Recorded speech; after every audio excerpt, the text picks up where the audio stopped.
72 Hindustan park. শেষ দিন পর্যন্ত এই বাড়িতেই থেকেছেন কবি দম্পতি নরেন্দ্র দেব আর রাধারানী দেবী। রবীন্দ্রনাথ আর শরৎচন্দ্রের আশীর্বাদ ধন্য এই কবি দম্পতি ছিলেন সকলেরই কাছের মানুষ। ছোট বড় চেনা অচেনা এর কাছেই এই বাড়ির ছিল অবারিত দ্বার। ভারতী থেকে কল্লোল, কল্লোল থেকে কৃত্তিবাস, এই 3 যুগের কবিদের মধ্যে নরেন্দ্র দেব হয়ে ওঠেন এক যোগসূত্র। নিজস্বতা বজায় রেখেও স্বামীর সহকর্মী হয়ে কাজ করে যান রাধারানী দেবী।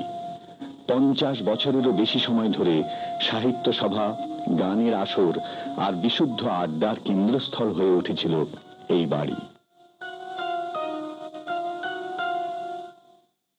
14 বছর বয়সী বিধবা রাধারানী দত্ত শরৎচন্দ্রের আর রবীন্দ্রনাথের দ্বৈত প্রচেষ্টায় বৈধব্যের 14 বছর পর 28 বছর বয়সে পুনর্বিবাহ করেন নরেন্দ্র দেবকে। সে যুগের সমাজে যথেষ্ট আলোড়ন তুলেছিল এই বিধবা বিবাহ।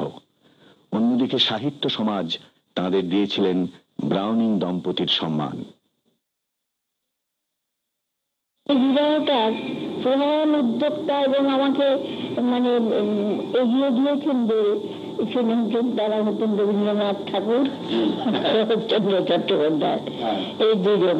এবং প্রমথ চৌধুরী ছিলেন এবং আমার বিবাহ সভায় লীলাতে জোড়ালয় বিবাহ হয়, সেখানে চৌধুরী মশাই গিয়েছিলেন, তিনি উপস্থিত ছিলেন। রবীন্দ্রনাথ তখন দার্জিলিং এ তার টেলিগ্রামকে পৌঁছল ওখানে সেই রাত্রে, যে আমাদের বিবাহের আশীর্বাদ করে তিনি দার্জিলিং এ ছিলেন। আর শরৎদা সে বিবাহ সভায় সেদিন রাত্রে এসে পৌঁছতে পারেননি, একটা কোনো গোলমালের ঘটনা ঘটেছিল, যার ফলে তিনি তারপরে 1 দিন পরে এসে পৌঁছলেন। তিনি শান্তাবেড়ির বাড়িতে ছিলেন। তা আমার জীবনে এই বিবাহের যে ঘটনা, এটা নিয়ে ওরা খুব চিন্তিত ছিলেন এবং ওরা খুব ভালো আমায় বাঁচতেন এবং অনেক কিছু আমাকে এ সম্বন্ধে উপদেশ দিয়েছেন, বিশেষ করে রবীন্দ্রনাথ। বাল বিধবা রাধারানী জীবনের শূন্য মুহূর্তগুলি সাহিত্য নিয়ে কাটালেন। নিজের লেখার বিচার নিজে করা যায় না, তাই তাঁর এক পিসিমাকে ধরে একখানি খাতা পাঠালেন পিসির দেবর পুত্র কবি নরেন্দ্র দেবকে। কবিতা পড়ে অবাক হলেন নরেন্দ্র দেব। প্রিয়ম্বদা দেবী কিংবা কামিনী রায় ছাড়া এরকম কবিতা যে কোনো মহিলা লিখতে পারেন তিনি না দেখলে বিশ্বাসই করতেন না। 5 বছর পর রাধারানী দত্তর বিদায় স্মৃতি আর লীলাবতী মানুষীয় মর্মবাণী এবং ভারতবর্ষে প্রকাশিত হল। 1929-এ গুরুদাস চট্টোপাধ্যায় অ্যান্ড সন্স থেকে প্রকাশিত হল লীলা কমল। 1930-এ গুরুদাস চট্টোপাধ্যায় থেকে প্রকাশিত হল বুকের বিনা নামে একটি কবিতার বই, লেখিকা অপরাজিতা দেবী। বইটি পাঠক মহলে জনপ্রিয় হল প্রকাশের সঙ্গে সঙ্গে। সকলেই জানতে চাইলেন লেখিকার পরিচয়। 4 বছর পর প্রকাশিত হল আঙিনার ফুল। রবীন্দ্রনাথ রাধারানী দেবীর কাছে জানতে পারলেন অপরাজিতা তাঁর স্নেহধন্য রাধারানীর বন্ধু, 12 বছর অজ্ঞাতবাসে থাকতে সে আত্মপ্রতিশ্রুত। মেয়েদের নিজস্ব ভঙ্গিতে এই লেখার নিন্দে করলেন অনেক পুরুষই।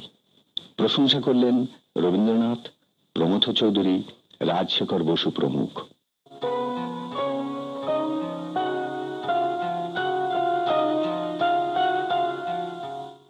রাধারানীর বান্ধবী অপরাজিতা ছন্দে চিঠি দেন রবীন্দ্রনাথকে।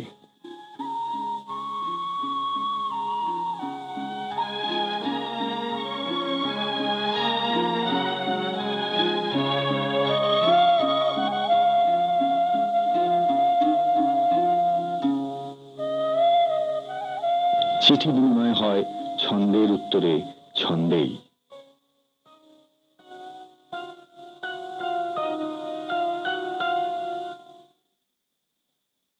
উজ্জ্বল নীলমণিতে বর্ণিত নায়িকার অষ্ট অবস্থার প্রতিফলন ঘটে আধুনিক নায়িকার জীবনে, অপরাজিতার বিচিত্র রূপিণীতে। এভাবে সকালে বাড়ি ফিরে আসা ফিল্ম স্টার স্বামীকে আধুনিক খণ্ডিতা বলে ওঠে, বাড়ি ফিরে এলে কেন? স্টুডিওতে থাকলেই পারতে। ভোর হয়ে গেছে, আজ সেটের শেষের কাজ সারতে। থাক থাক, জানা আছে রাত ভোর ছিল কাজ যেখানে, দিনের বেলাও কেন কাটাও না সর্বদা সেখানে?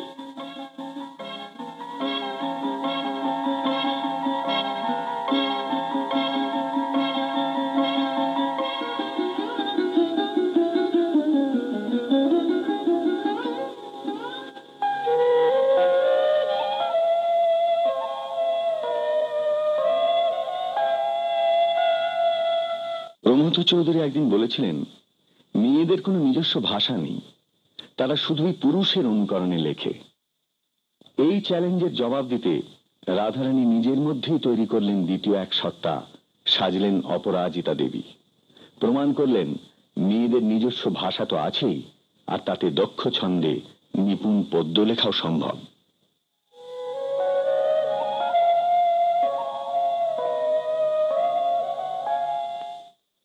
রাধারানীদের জ্বালাময় রচনার সঙ্গে আমার ছাত্র বয়সে পরিচয় ছিল। পরবর্তীকালে তিনি আমাকে তার লীলা কমল বলে কাব্যগ্রন্থ পাঠিয়ে দেন। আমি তার সমালোচনা লিখে নবশক্তি পত্রিকায় প্রকাশ করি। সেই সময় তো আমি লক্ষ্য করি যে তার মধ্যে আর উগ্রতা নেই, তার মধ্যে খুব স্নিগ্ধতা এসেছে। খুব শীঘ্রই তার বিয়ে হয়ে যায়। তারপরে তার সঙ্গে আমার বহুদিনের পরিচয়, কিন্তু কোনোদিনই তিনি আমাকে বলেননি, আমিও টের পাইনি যে তিনি সেই অপরাজিতা দেবী, যার একখানি বই আমার কাছে এসেছিল পরবর্তীকালে। সে বই পড়ে আমি কিছুতেই বুঝতে পারলাম না যে ইনি সেই রাধারানী দেবী। লেখার মধ্যে সম্পূর্ণ আলাদা রকম মেজাজ ছিল, সাধারণত কৌতুক প্রবণ রচনা আর ছড়ার ছন্দে রচিত। সে যে রাধারানী দেবী এ কথা বলার ক্ষমতা আমার ছিল না। তিনি নিজেকে এমনভাবে ছদ্মবেশে আবৃত করেছিলেন যে চিনতে পারে কার শব্দে, স্বয়ং রবীন্দ্রনাথও চিনতে পারেননি।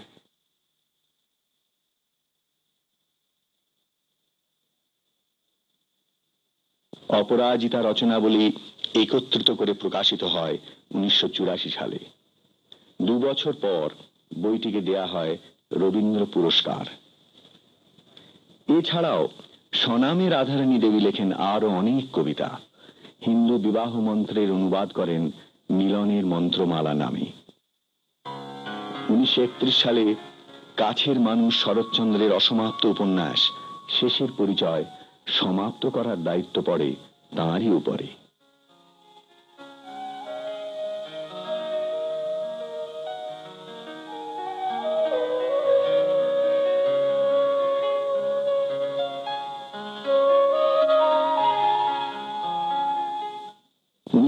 সালে কুচবিহারের দিনহাটাতে রাধারানীর জন্ম।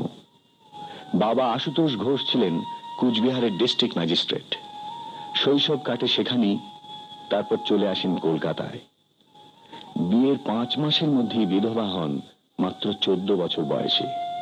কলকাতায় বেশিরভাগ সময় থেকেছেন মামা শ্বশুর সুরেন্দ্র মল্লিকের বাড়িতে ভবানীপুরে।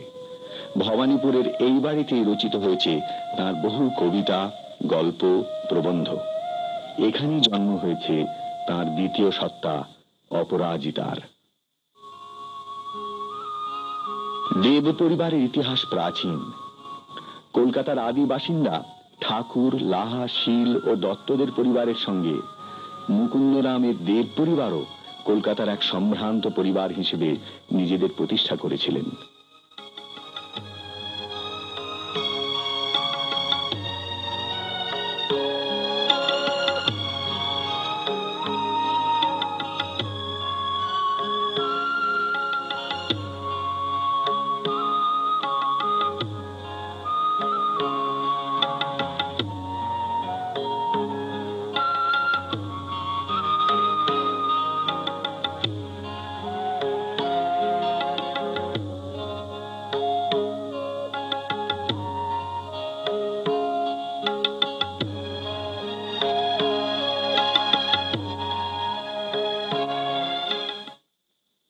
নরেন্দ্র জ্যাঠামশাই উপেন্দ্রচন্দ্র ফৌজদারি কার্যবিধি নামে বাংলা ভাষায় সর্বপ্রথম আইনের পাঠ্যপুস্তক রচনা করেন। আর জেঠতুত দাদা রাজেন্দ্রচন্দ্র ছিলেন রাজনীতিবিদ ও প্রদেশ কংগ্রেসের সভাপতি। রাজেন্দ্রচন্দ্রের উৎসাহে নরেন্দ্র অল্প বয়সেই অনুশীলন সমিতির সদস্য হন। 17 বছর বয়সে 1905 সালে সন্ধ্যা পত্রিকায় নরেন্দ্র নিউম্যান নেকাউল্লাহ ছদ্মনামে পুলিশ কোর্টের ম্যাজিস্ট্রেট কিংসফোর্ড সাহেবকে বিদ্রুপ করে কাজী কিং ফর্দ নামের এক ছড়া লেখেন নরেন্দ্রদেব। এরপর 1920-তে ভারতীতে স্বনামী নরেন্দ্রদেবের কবিতার প্রথম প্রকাশ। এছাড়া ভারতবর্ষে লিখেছেন নিয়মিত।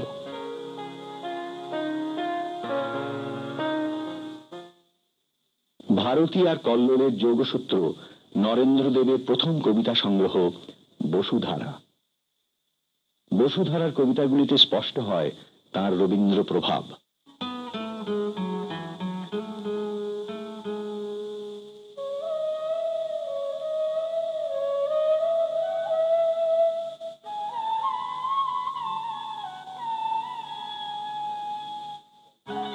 আর শোনা যায় কল্লোলের কবিতার আগমনী।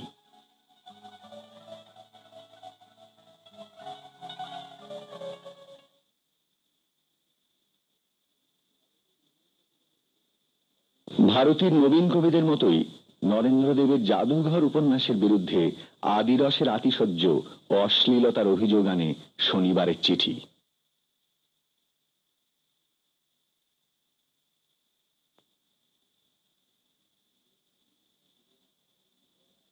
দেশ আর বিদেশ, ঘর আর বাইরের ব্যবধান কমাতে বিদেশি সাহিত্যের অবলম্বনে রচিত হয় গরমিল, পরাগ ও রেণু জাতীয় উপন্যাস।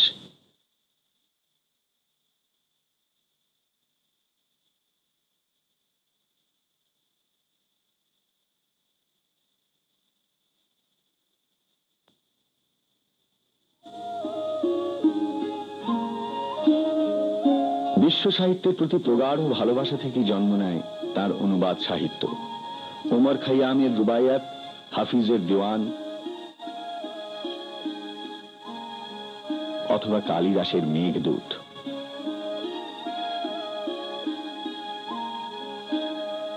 এই তিন আপাত অসবর্ণ কবির নির্বাচনের মধ্যে দেখা যায় সংযোগকারী হিসেবে তার মনের প্রসারতা।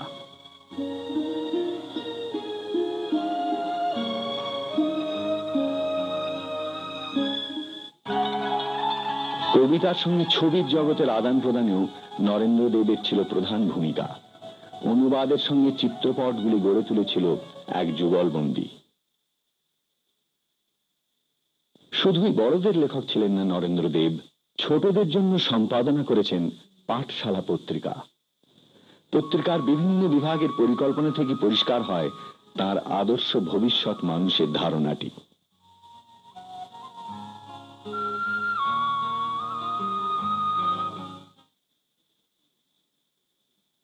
ছোটদের সঙ্গে অনায়াসই ছোট হয়ে মিশতে পারতেন তিনি, লিখতে পারতেন তাদের মনের মতো করে।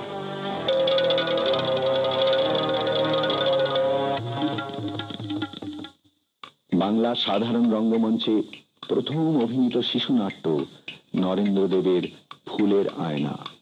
স্টার থিয়েটারে নাটকটি মঞ্চস্থ করেন শিশির কুমার ভাদুরী।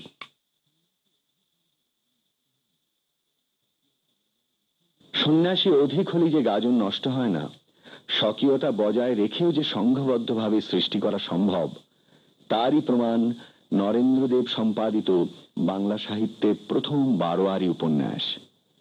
মোট 12 জনের লেখা এই উপন্যাস শুরু করেন নবীন প্রেমাঙ্কুর আতর্থী, শেষ করেন প্রমথ চৌধুরী।